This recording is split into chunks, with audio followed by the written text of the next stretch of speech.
你若是输了，他的弱点会是什么？ Hello សួស្តីប្រិយមិត្តអរគ្នាស្វាគមន៍មកកាន់វីដេអូថ្មីនៅថ្ងៃនេះផងដែរពួកយើងនឹងមកបន្តការនិយាយស្អីរឿង novel ជាបន្តទៀតមុននឹងចូលទៅដល់វីដេអូ admin ក៏សូមថ្លែងអំណរគុណទៅកាន់ប្រិយមិត្តដែលគាំទ្រសាររឿងរបស់ Channel ហើយបានឧបត្ថម្ភថវិកាមកកាន់ admin ពិតជាអរគុណចំពោះទឹកចិត្តខ្លាំងមែនទែនយ៉ាងទៀតក៏រីកចិត្តផងដែរដោយសារតែទទួលលុយរបស់អ្នកទាំងអស់គ្នាទាំងដែលបានធ្វើអ្វីសោះកុំឲ្យខាតពេលវេលារបស់អ្នកទាំងអស់គ្នាយូរយើងចូលមកកាន់សាច់រឿងរបស់យើងបន្តមក Channel គេនឹងទៅតែងអសត្វថ្នាក់មួយចំនួនដើម្បីព្យាបាលអត្តរាជហ្វឹងផ្ដាំទៅកាន់លោកជ័យស៊ឺថាកុំធ្វើឲ្យអត្តរាជហ្វឹងខ្លាចទៅជាសម្លៀកបំពាក់ឲ្យសោះប៉ុន្តែទោះជាយ៉ាងណាក៏ដោយលោកជ័យស៊ឺគាត់នៅតែមានការព្រួយបារម្ភប្រាប់ទៅកាន់ Channel គេត្រូវតែត្រឡប់មកវិញមុនពេលងឹតងឹតបើមិនដូច្នេះនោះទេបិសាចលីធានស៊ីងប្រកាសជាចេញមកដើម្បីធ្វើបាបអត្តរាជមិនខានខណៈពេលដែលពួកគេទាំងពីរកំពុងតែនិយាយគ្នាអត្តរាជហ្វឹងគាត់ក៏បានដឹងខ្លួនបន្តិចផងដែរហើយគាត់គឺបានស្ដាប់ឮរាល់ពាក្យពេចន៍ដែលពួកគេបានសន្ទនាទាំងអស់ហើយអត្តរាជហ្វឹងក៏ឆ្ងល់ផងដែរតើលោកយាយរបស់មន្ត្រីម្នាក់នេះគឺជាអ្នកណាហើយម្យ៉ាងទៀតលីធានស៊ីងក្រែងគេស្លាប់បាត់ហើយតាមមែនទេ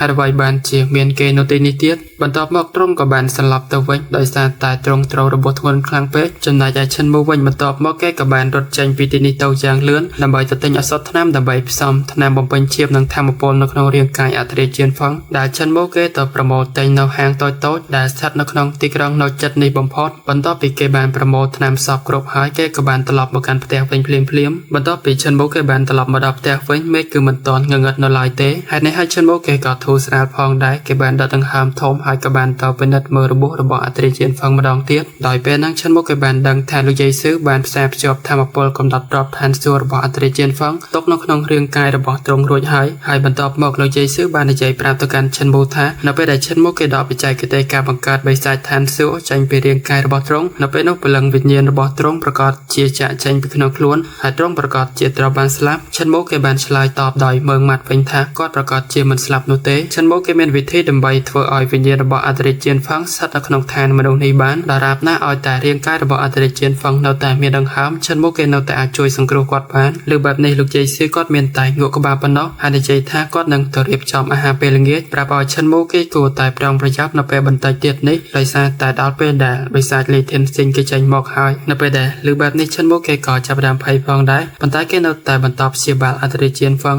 ដោយប្រើប្រាស់ថ្នាំបង្កើតឈាមនិងថ្នាំវិញ្ញាណព្រះពុទ្ធហើយឈិនមូថែមទាំងប្រើប្រាស់មជ្ឈលប្រាក់ដើម្បីចាក់ទៅលើរាងកាយរបស់ទ្រង់ផងដែរបន្ទាប់មកលោកជ័យស៊ឺក៏បានរៀបចំអាហារពេលល្ងាចរួចរាល់គាត់បានហៅឈិនមូឲ្យមកញ៉ាំជាមួយគ្នាបន្ទាប់ពីអ្នកទាំងពីរបានញ៉ាំអាហារពេលល្ងាចជាមួយគ្នារួចរាល់ហើយឈិនមូគេនៅតែមកបន្តព្យាបាលអត្តរាជហ្វឹងដដែលហើយចំណែកលោកជ័យស៊ឺគាត់ក៏ចូលទៅក្នុងបន្ទប់របស់គាត់វិញមួយសន្ទុះក្រោយមកឈិនមូក៏បានឮសំឡេងរបស់លោកជ័យស៊ឺសើចចេញពីក្នុងបន្ទប់វិញតែលោកជ័យស៊ឺបានសួរមកកាន់ឈិនមូថាមូតើសុខភាពរបស់ប្រជាអត្តរាជយ៉ាងម៉េចទៅហើយឈិនមូនៅពេលដែលបានលើសំឡេងមួយនេះគេក៏ចាប់ផ្ដើមភ័យផងដែរដោយសារតែនេះគឺជាលេខធានស៊ីងដែលគ្រប់គ្រងរាងកាយរបស់លោកជ័យស៊ឺប៉ុន្តែឈិនមូគេក៏មិនបានចាក់ចេញទៅណានោះដែរគេនៅតែបន្តអង្គុយព្យាបាលអត្តរាជហ្វឹងដដែលហើយបាននិយាយទៅវិញថាលោកម្ចាស់លីលោកក៏ជាមេបកបិសាចឋានសួគ៌របស់យើងដែរហេតុអីបានជាលោកធ្វើបែបនេះបន្ទាប់ពីបានលើសម្ដីរបស់ឈិនមូសំឡេងមួយនោះក៏បានប្រែទៅជាសំឡេងមនុស្សចាស់ភ្លាមៗហើយគេបានសើចចំបោះយ៉ាងខ្លាំងដល់និយាយថាយើងគឺបានស្លាប់ទៅហើយដូច្នេះយើងគឺលែងជាផ្នែកមួយនៃបបិសាចឋានសួគ៌ទៀតហើយកន្លែងនេះអេដមីនក៏សូមបញ្ជាក់ផងដែរថាអេដមីនដូចជាដឹងអត់ច្បាស់នោះទេអំពីបករបស់ឈិនមូដោយសារតែពេលខ្លះគេនិយាយថាបបិសាចឋានសួគ៌ហើយនៅពេលខ្លះទៀតគេនិយាយថាជាលទ្ធិឋានសួគ៌បរិសុទ្ធចូលមកកាន់សាច់រឿងរបស់យើងវិញនៅពេលនោះបិសាចលីធានស៊ីងបាននិយាយទៅកាន់ឈិនមូទៀតថាគម្ពីរការបង្កើតអរិយឋានសួគ៌បានប្រកល់ទៅឲ្យឈិនមូរួចហើយដូច្នេះហើយឈិនមូគេមិនគួរមកពាក់ព័ន្ធជាមួយនឹងរឿងអ្វីដែលគេចង់ធ្វើនោះទេគេបានប្រាប់ទៅកាន់ឈិនមូឲ្យប្រកល់អត្តរាជឲ្យគេភ្លាមមកហើយគេនឹងឡើងធ្វើទៅជាអត្តរាជដោយខ្លួនឯងប៉ុន្តែយ៉ាងណាឈិនមូគេនៅតែមិននិយាយតបតជាមួយនឹងបិសាចលីធានស៊ីងដោយសារតែឃើញឈិនមូគេមិននិយាយតបតជាមួយនឹងខ្លួនបែបនេះរំពេចនោះទ្វារក៏ត្រូវបានបើកចេញមកយ៉ាងខ្លាំងរាងកាយរបស់លោកជ័យស៊ឺបានស្ទុះចូលមករកឈិនមូដោយសំឡេងសើចនិយាយថាបើសិនជាឯងមិនព្រមប្រកល់អត្តរាជឲ្យយើងនោះទេយើងនឹងទៅយករាងកាយអត្តរាជដោយខ្លួនឯងហើយនៅពេលដែលបិសាចលីធានស៊ីងសម្លឹងទៅកាន់អត្តរាជគេភ្ញាក់ផ្អើលយ៉ាងខ្លាំងដោយសារតែឈិនមូគេបានដាំរាងកាយអត្តរាជចូលទៅក្នុងដីដូចជាដើមឈើអញ្ចឹង កន្លែងហ្នឹងបើសិនជាសាច់រឿងគេចេញមកមិនដឹងថាគួរចង់សាច់ប៉ុណ្ណានោះទេដោយសារតែឈិនមូគេយករាងកាយរបស់អត្រាជដាំចូលទៅក្នុងដីដូចជាដើមឈើបន្ទាប់មកឈិនមូគេក៏បានដើរជុំវិញរាងកាយរបស់អត្រាជៀនហ្វឹងដោយគេបានប្រើប្រាស់បាតដៃរបស់គេវាយទៅលើរាងកាយរបស់អត្រាជៀនហ្វឹងម្ដងមួយដោយប្រើប្រាស់បច្ចេកទេសផ្សេងៗគ្នារាងកាយលោកយាយស៊ឺដែលគ្រប់គ្រងដោយវិស័យលីធឿនស៊ីងបានសម្លឹងមើលដោយយកចិត្តទុកដាក់ហើយគេបានឃើញថាបច្ចេកទេសបាតដៃរបស់ឈិនមូគឺមានការបំលែងរាប់មិនអស់ចលនានិងទម្រង់នីមួយៗគឺច្បាស់លាស់ដល់ល្អឥតខ្ចោះបន្ទាប់មកក៏បានប្រាប់ទៅកាន់ឈិនមូទៀតថាឈិនមូគេបានប្រើប្រាស់បច្ចេកទេសការបង្កើតយុគសម័យផែនដីខុសហើយដែលអត្ថន័យរបស់បរិស័ទលីធឿនស៊ីងគេចង់និយាយថាឈិនមូប្រើប្រាស់បច្ចេកទេសមួយនេះខុសហើយដោយសារតែបច្ចេកទេសមួយនេះគឺប្រើប្រាស់នៅក្នុងផ្លូវបិសាចបានន័យថាផ្លូវសម្រាប់មនុស្សឬក៏ផ្លូវធ្វើបាបមនុស្សអីចឹងណាប៉ុន្តែឈិនមូគេបានជាប្រើប្រាស់វិធីសាស្ត្រមួយនេះដើម្បីព្យាបាលមនុស្សទៅវិញដោយគេបាននិយាយទៅកាន់ឈិនមូទៀតថាពិតជាលក់មកបរិស័ទឋានសួគ៌យើងមែនហើយកន្លែងហ្នឹងអត់មានចង់តែសើចនោះទេដោយសារតែបរិស័ទលីធឿនស៊ីងរវល់តែអង្គុយដៀលឈិនមូអំពីការប្រើប្រាស់បច្ចេកទេសខុសហើយគេក៏បានផ្លេចគោលដៅរបស់គេផងដែរដែលចង់បានរាងកាយរបស់អត្រាជៀនហ្វឹងនៅពេលដែលឈិនមូគេប្រើប្រាស់បច្ចេកទេសការបង្កើតវិញ្ញាណក៏លីធឿនស៊ីងនិយាយថាឈិនមូគេប្រើខុសដែរហើយនៅពេលដែលឈិនមូគេប្រើប្រាស់នៅបច្ចេកទេសការបង្កើតខ្មោចក៏គេនៅតែថាឈិនមូប្រើខុសដូចគ្នាប៉ុន្តែនៅក្នុងចិត្តរបស់គេបែរជាចាប់អារម្មណ៍ជាមួយនឹងការប្រើប្រាស់របស់ឈិនមូទៅវិញគេបាននិយាយថាគួរឲ្យចាប់អារម្មណ៍ខ្លាំងណាស់ហើយមូលហេតុដែលគេចាប់អារម្មណ៍ជាមួយនឹងឈិនមូនោះដោយសារតែការប្រើប្រាស់បច្ចេកទេសរបស់ឈិនមូគឺបានដើរផ្លូវខុសអំពីគេដោយឈិនមូគេប្រើប្រាស់វិជ្ជានេះពីវិជ្ជាបិសាចទៅជាវិជ្ជាល្អដែលលីធឿនស៊ីងគេមើលទៅគួរឲ្យចាប់អារម្មណ៍មែនតើដោយសារតែវិជ្ជានេះត្រូវបានបង្កើតឡើងដើម្បីធ្វើបាបមនុស្សប៉ុន្តែឈិនមូបែរជាប្រើប្រាស់វិជ្ជាទាំងអស់នេះដើម្បីមកជួយសង្គ្រោះមនុស្សទៅវិញនៅពេលនោះឈិនមូគេប្រើប្រាស់វិជ្ជាការបង្កើតយុគសម័យផែនដីហើយប្រមូលយកធម្មពលមេឃដីដើម្បីចិញ្ចឹមព្រលឹងរបស់អត្រាជៀនហ្វឹងហើយឈិនមូគេប្រើប្រាស់វិជ្ជាការបង្កើតវិញ្ញាណដើម្បីព្យាបាលរបួសដែលលាក់នៅក្នុងរាងកាយរបស់ទ្រង់ហើយបន្ទាប់មកក៏ប្រើប្រាស់នៅវិជ្ជាការបង្កើតខ្មោចដើម្បីព្យាបាលព្រលឹងវិញ្ញាណរបស់ព្រះចៅអត្រាជៀនហ្វឹងឲ្យមានស្ថិរភាពឡើងវិញចំណែកឯលីធឿនស៊ីងវិញនៅក្នុងនាមគេគឺជាមេបបិសាចឋានសួគ៌ចំនួនមុនគេក៏ធ្លាប់បានហ្វឹកហាត់នៅវិជ្ជាទាំងអស់នេះផងដែរប៉ុន្តែលីធឿនស៊ីងនៅពេលនោះគេបានដើរនៅលើផ្លូវអរិយឬក៏ជាផ្លូវបិសាចហើយសូម្បីតែបច្ចេកទេសដែលលោកយាយស៊ឺប្រើប្រាស់សប្តាហ៍ថ្ងៃហ្នឹងក៏ត្រូវបានបង្រៀនដោយលីធឿនស៊ីងផងដែរបរិស័ទលីធឿនស៊ីងគេអាចមើលឃើញឈិនមូយ៉ាងច្បាស់ដោយឈិនមូគឺបានដើរផ្លូវផ្ទុយពីគេពលគឺបរិស័ទលីធឿនស៊ីងប្រើប្រាស់បច្ចេកទេសមួយនេះដើម្បីទាញយកពីខាងក្រៅចំណែកឯឈិនមូប្រើប្រាស់បច្ចេកទេសមួយនេះដើម្បីទាញយកពីខាងក្នុងនិយាយទៅអាការប្រើប្រាស់ដើម្បីទាញយកពីខាងក្រៅហ្នឹងគឺដូចជាលោកយាយស៊ឺអញ្ចឹងគាត់ប្រើប្រាស់វិជ្ជារបស់គាត់ដើម្បីទាញយកសមោលឬក៏ស្បែករបស់មនុស្សមកធ្វើជារបស់ខ្លួនឯងដោយដែលយើងធ្លាប់បានឃើញអញ្ចឹងហើយលីធឿនស៊ីងក៏បានបញ្ជាក់ផងដែរថាបើសិនជានរណាម្នាក់វឹកហាត់តាមវិធីរបស់ឈិនមូការវឹកហាត់របស់ពួកគេប្រកាសជាមិនលឿននោះទេប៉ុន្តែវាអាចជួយឲ្យព្រលឹងដើមកំណើតនិងរាងកាយរបស់ពួកគេមានភាពខ្លាំងក្លាហើយប្រែទៅជាមានស្ថិរភាពដ៏ល្អឥតខ្ចោះទាំងរាងកាយនិងចិត្តប្រកាសជាប្រែคล้ายទៅជាខ្លាំងក្លាអ្វីដែលគួរឲ្យអស្ចារ្យបំផុតនោះគឺពាក្យនៃការបង្កើតនៅក្នុងគម្ពីរការបង្កើតទាំង7វានឹងជួយឲ្យព្រលឹងដើមកំណើតរូបរាងកាយនិងកំណត់រាប់ឋានសួគ៌របស់ឈិនមូមានការល្អប្រសើរនិងមានគុណភាពល្អជាងមុនឧទាហរណ៍ដូចជាទេពកោសល្យជាដើមដោយយើងដឹងហើយថាឈិនមូតាំងពីដើមគាត់គឺគ្មានទេពកោសល្យក្នុងការវឹកហាត់នោះទេប៉ុន្តែបន្ទាប់ពីឈិនមូគេបានប្រើប្រាស់នៅបច្ចេកទេសមួយនេះគេក៏បានប្រែក្លាយទៅជាមនុស្សដែលមានទេពកោសល្យខ្លាំងក្លារាល់ការធ្វើចលនារបស់ឈិនមូបរិស័ទលីធឿនស៊ីងគេបានចាប់អារម្មណ៍យ៉ាងខ្លាំងទោះបីជាគេមានបំណងចង់សម្លាប់អត្រាជៀនហ្វឹងក៏ដោយដើម្បីយកស្បែកគាត់ប្រែក្លាយទៅជាអត្រាដោយខ្លួនឯងប៉ុន្តែគេនៅតែចង់ឃើញការបំលែងរបស់ឈិនមូចេញពីបច្ចេកទេសនៃការបង្កើតរវល់ទៅចាប់អារម្មណ៍ជាមួយនឹងឈិនមូនៅពេលនោះយើងក៏បានលើសំឡេងបរងងាវហើយពន្លឺព្រះអាទិត្យក៏បានសាយភាយចូលមកតាមបង្អួចដោយបិសាចលីធឿនស៊ីងបាននិយាយទាំងដតដង្ហើមធំឈិនមូនៅពេលនេះគេបានរួចផុតពីសេចក្តីស្លាប់មួយយប់ទោះជាយ៉ាងណាក៏ដោយគេនឹងមកសម្លាប់ឈិនមូវិញនៅថ្ងៃស្អែកបន្ទាប់មករាងកាយរបស់លោកយាយស៊ឺក៏បានភ្ញាក់ឡើងមកវិញដោយលោកយាយស៊ឺនៅពេលនោះគាត់ប្រញាប់សួរទៅកាន់ឈិនមូតើគេមានការអ្វីដែរទេតើបិសាចចាស់ម្នាក់នោះមានបានធ្វើបាបឯងដែរទេ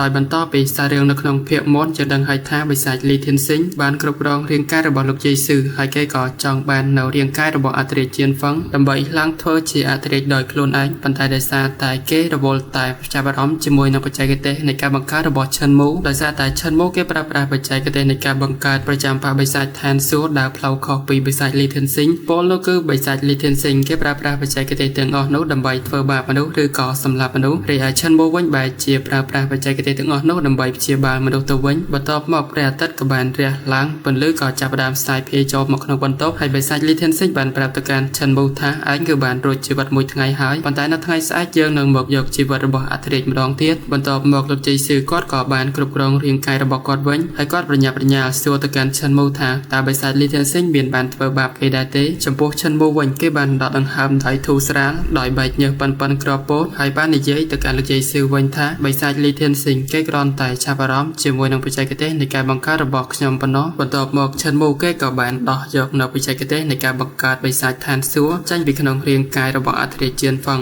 admin សូមបញ្ជាក់កន្លែងនេះបន្តិចឈិនមូគេប្រើប្រាស់បច្ចេកទេសមួយនេះដើម្បីទប់ស្កាត់ព្រលឹងវិញ្ញាណរបស់អធិរាជជឿនហ្វឹងទុកនៅក្នុងរាងកាយរបស់ទ្រង់កុំឲ្យចេញទៅកាន់ពិភពយូទូដែលជាពិភពរបស់មនុស្សស្លាប់បន្ទាប់ពីឈិនមូបានដកនៅបច្ចេកទេសមួយនេះចេញហើយយើងបានឃើញថារាងកាយរបស់អធិរាជជឿនហ្វឹងក៏បានប្រែទៅជាមានរបួសដូចដើមហើយស្នាមរបួសគឺប្រហោងនៅពាសពេញរាងកាយរបស់ទ្រង់ហើយទ្រង់ក៏បានដួលទៅលើដីភ្លាមចំណែកឯព្រលឹងទាំងពីរនិងវិញ្ញាណទាំងពីរក្នុងចំណោមព្រលឹងទាំង3និងវិញ្ញាណទាំង7របស់អធិរាជជឿនហ្វឹងក៏ចាប់ផ្ដើមហោះចាក់ចេញពីរាងកាយចូលទៅកាន់ពិភពយូទូបន្ទាប់ពីឃើញបែបនេះឈិនមូគេក៏ប្រើប្រាស់នៅវិជាដឹកនាំព្រលឹងដើម្បីនាំព្រលឹងរបស់អធិរាជជឿនហ្វឹងទាំងអស់ចូលមកក្នុងរាងកាយរបស់ទ្រង់វិញប៉ុន្តែទោះបីជាបែបនេះក៏ដោយរាងកាយរបស់អធិរាជជឿនហ្វឹងនៅតែបន្តទន់ខ្សោយដោយសារតែបន្ទាប់ពីឈិនមូបានដកនៅបច្ចេកទេសការបង្កើតបិសាចឋានសួគ៌ចេញពីរាងកាយរបស់ទ្រង់ធ្វើឲ្យរាងកាយរបស់អធិរាជជឿនហ្វឹងពិបាកនៅក្នុងការផ្ទុកវិញ្ញាណព្រលឹងរបស់ទ្រង់ខ្លាំងមែនទែនរំពេចនោះផងដែរក៏មានសំឡេងស្ទាច់ដ៏ឈ្ងុយឆ្ងាញ់បានបន្លឺចេញមកពីខាងក្រៅ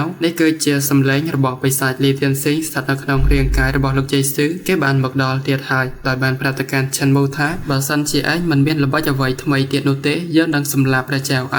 អធិរាជជឿនហ្វឹងបន្ទាប់ពីបានលើសម្ដីរបស់គេបែបនេះទ្រង់បានជាសរសើរថាសំឡេងរបស់បិសាចស្រីម្នាក់នេះមិនបានជាពិរោះខ្លាំងម្ល៉េះប៉ុន្តែទ្រង់និយាយទាំងសំឡេងខ្សែវនោះទេដោយសារតែមិនទាន់មានកម្លាំងនិយាយបន្ទាប់មកឈិនមូគេក៏បានផ្សារភ្ជាប់អារម្មណ៍ទាំង7របស់អធិរាជជឿនហ្វឹងបានដោយជោគជ័យហើយឈិនមូគេក៏បានបញ្ចេញនៅរាងកាយអធិបតេយ្យភាពភពសៅនិងមានខ្លោងទ្វារឋានសួគ៌មួយលេចឡើងនៅពីខាងក្រោយខ្នងរបស់ឈិនមូបន្ទាប់មកវិសាចលីធានសិញដែលស្ថិតនៅក្នុងរាងកាយរបស់លោកជ័យស៊ឺក៏បានស្ទុះចូលមកដល់ហើយគេក៏មានការភ្ញាក់ផ្អើលមែនទែននៅពេលដែលបានឃើញរាងកាយរបស់ឈិនមូបែបនេះតែនេះគឺជាវិជាពិតនៃអធិបតេយ្យភាពភពសៅមែនទេតើមានអ្វីនៅលើខ្លោងទ្វារមួយនោះហេតុអីបានជាមានសិភៅនៅក្នុងដៃរបស់ឯងវិជាពិតនៃអធិបតេយ្យភាពភពសៅរបស់ឯងមិនបានជាខុសពីយើងបែបនេះនៅពេលហ្នឹងបិសាចលីធានសិញត្រូវបានតាក់ទាញដោយអធិពលនៃច្រកទ្វារឋានសួគ៌ជាមួយនឹងក្រដាសរមូរដែលបានបង្ហាញឡើងហើយតាមពិតទៅឈិនមូគេក៏មិនចេះអានភាសាយូទូនោះដែរគេចេះអានតែពាក្យមួយឃ្លាប៉ុណ្ណោះនៅក្នុងភាសាយូទូគឺអធិពលច្រកទ្វារឋានសួគ៌ហើយពាក្យមួយឃ្លានេះផងដែរគឺស្ទើរតែបានសម្លាប់ឈិនមូដោយស្ដេចរៈទូធានបន្ទាប់មកឈិនមូបានសួរទៅកាន់ស្ដេចរៈទូធានតើលោកចង់រៀនមែនទេខ្ញុំគឺអាចបង្រៀនលោកបាននៅពេលដែលលើបែបនេះបិសាចលីធានសិញគេបានសើចយើងចាំបាច់ឲ្យឯងបង្រៀនយើងដែរទេម្យ៉ាងទៀតយើងក៏ជាអ្នកចាស់ទុំជាងឯងបើសិនជាឲ្យឯងបង្រៀនយើងតើយើងយកពុកទៅទុកនៅឯណាលើបែបនេះឈិនមូគេបាននិយាយទៅកាន់បិសាចលីធានសិញថាមើលទៅលោកដូចជាមិនចេះនៅបច្ចេកទេសពិតនៃអធិបតេយ្យភាពភពសៅពិតប្រាកដនោះទេបិសាចលីធានសិញនៅពេលដែលលើសម្ដីរបស់ឈិនមូបែបនេះគេខឹងមែនទែនហើយគេក៏បានចោលនៅក្រសែភ្នែកមកកាន់ឈិនមូដែលជាក្រសែភ្នែករបស់លោកជ័យស៊ឺដ៏ស្រស់ស្អាតខ្ញុំជាមេបាក់មួយទាំងមូលតើមានអ្វីដែលខ្ញុំមិនដឹងទៅការសម្លឹងមើលរបស់លោកជ័យស៊ឺមួយនេះស្ទើរតែតាក់ទាញចិត្តរបស់ឈិនមូទៅហើយប៉ុន្តែឈិនមូគេធ្វើចិត្តឲ្យស្ងប់មិនអើពើនោះទេបន្ទាប់មកឈិនមូគេក៏បានប្រើប្រាស់នៅវិជាការផ្នែកឋានសួគ៌ទាំង9សម្លឹងមើលទៅក្នុងរាងកាយរបស់អធិរាជជឿនហ្វឹងហើយគេបានឃើញកំណត់ទ្រព្យឋានសួគ៌នៅក្នុងរាងកាយរបស់ទ្រង់មានការបែកបាក់ដែលប្រៀបដូចជាមេឃដីត្រូវបានបំផ្លាញចឹងបន្ទាប់ពីបានឃើញបែបនេះឈិនមូគេក៏បានបើកនៅកែវផ្នែកទី3ភ្លាមចំពោះកែវផ្នែកទី3ហ្នឹងគឺបានលេចឡើងនៅចំកណ្ដាលថ្ងាសរបស់ឈិនមូដែលវាគឺមិនដូចជាកែវផ្នែករបស់មនុស្សធម្មតានោះទេវាគឺប្រៀបដូចជាកែវភ្នែកដែលមកពីពិភពលោកដ៏អាប់អួរយើងអាចនិយាយបានថាឋាននរកចុះបន្ទាប់ពីឈិនមូគេបានបើកនៅកែវផ្នែកទី3រួចហើយវាបានបញ្ចេញនៅខ្យល់អាប់អួរងងឹតជាច្រើនដែលបណ្ដាលឲ្យពន្លឺទៀនប្រែទៅជាស្រអាប់ហើយនៅក្នុងបន្ទប់នេះទាំងមូលហាក់បីដូចជាមិនមែនជាពិភពលោកមនុស្សធម្មតាទៀតនោះទេវាបានប្រែទៅជាពិភពលោកមួយផ្សេងទៀតបន្ទាប់ពីបានពិនិត្យមើលព្រលឹងដើមកំណើតរបស់អធិរាជជឿនហ្វឹងឈិនមូគេបានឃើញថាព្រលឹងដើមកំណើតរបស់អធិរាជជឿនហ្វឹងឈរនៅលើស្ពានឋានសួគ៌ដែលមើលទៅហាក់បីដូចជាចង់ឆ្លងទៅកាន់អាណាចក្រព្រះហើយឈិនមូគេក៏ដឹងទៀតថាហាក់បីដូចជាមានធម្មពលដ៏ខ្លាំងក្លាមួយពេលប្រហាននៅខាងក្នុងរាងកាយរបស់អធិរាជជឿនហ្វឹងនេះគ្រាន់តែជាសាច់រឿងពាក់កណ្ដាលប៉ុណ្ណោះពួកយើងត្រូវបែកគ្នាប៉ុន្មានថ្ងៃសិនដោយសារការប្រឡងបាក់ឌុបចិត្តមកដល់ហើយ ទើប admin ចង់ផ្ដោតលើការមើលមេរៀនបន្តិចសិនហើយវីដេអូនេះធ្វើយូរហើយទើបតែមានពេលបានផុសហើយម្យ៉ាងមួយវិញទៀតចង់អរគុណសម្រាប់អ្នកដែលបានផ្ដល់ថវិកាលើកទឹកចិត្តមកកាន់ខ្ញុំពេលនេះបានសម្រេចទិញឧបករណ៍ណបញ្ចូលសំឡេងបានហើយជាចុងក្រោយចង់សូមពាក្យជូនពរពីគ្នាយើងម្នាក់មួយមកដើម្បីជាកម្លាំងចិត្ត